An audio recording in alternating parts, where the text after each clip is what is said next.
If your objective is to achieve easy, cheap publicity in the property industry and you don't care too much about the ethics of how you achieve it, then the shortcut is to write a so-called research report on how long it takes to save a deposit to buy your first home. Now, this is a perennial favourite amongst attention seekers who see it as a really easy way to get free publicity via a gullible news media. It doesn't matter how many times that story has been published previously. It doesn't matter how many other organisations have run that storyline about how long it takes to save a deposit to get your first home. Media will always run with it because journalists love negative sensation about the housing industry, particularly if it speaks to the issue of poor affordability and young people being locked out of the market. And the reality that most journalists writing about real estate are young people who rent is a key factor here.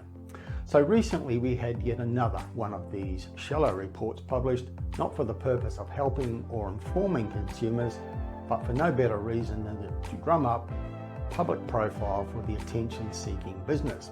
And here was the typical media treatment. Shock, new data shows a household earning a typical wage would need to save their entire earnings for 104 weeks to fund a 20% deposit for a medium-priced home.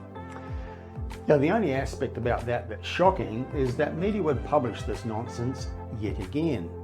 The report did what the many dozens of preceding similar reports did. To create the maximum negative sensation, they used all the usual bogus parameters. For example, they talked about the median price in the major cities, when the reality for 99% of first home buyers is that they focus on the lower price ranges, usually well below the median price.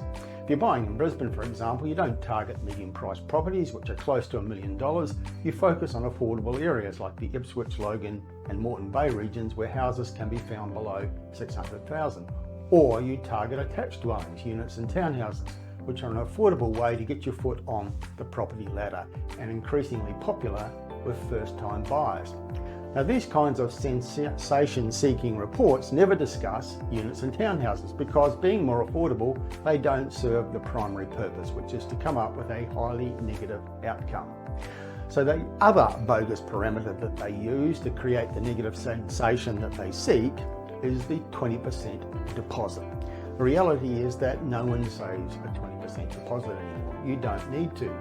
With the federal government first home buyer scheme, you can get into the market with a 5% deposit.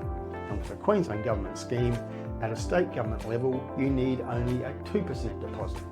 So why publish a report based on a 20% deposit? Because the objective is a sensationally negative result to maximise the publicity prospects. They're hoping for a headline that shouts that young people are locked out of the market and doomed to a lifetime of renting. Now, a realistic report would examine how long it takes for a young couple, both earning, to save a 5% deposit to buy not the medium price house or even the medium price unit, but a unit or house in the lower price ranges, because first home buyers don't buy medium priced homes. But the goal was never to be realistic or fair or useful. The goal was to get a business name up in lights, and when that's the primary objective, the truth is optional.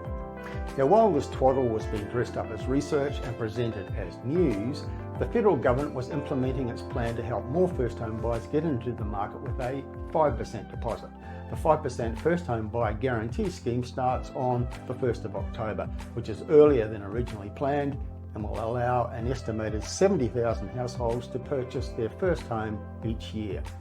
First home owners can take advantage of the scheme regardless of their income, and single parents can purchase a home with a further reduced 2% deposit. And the federal government states that a first home buyer can buy a median home priced at $844,000 with just a $42,000 deposit, shaving 8 years off the time it takes to save a deposit and saving up to $34,000 in lender's mortgage insurance. And of course, if you target a home below the median price, as most first timers do, then the deposit you need is even less. So what's the value of all that recent shock horror media coverage and the bogus report that fed it? Well, absolute zero. But then the intention was never to do anything useful.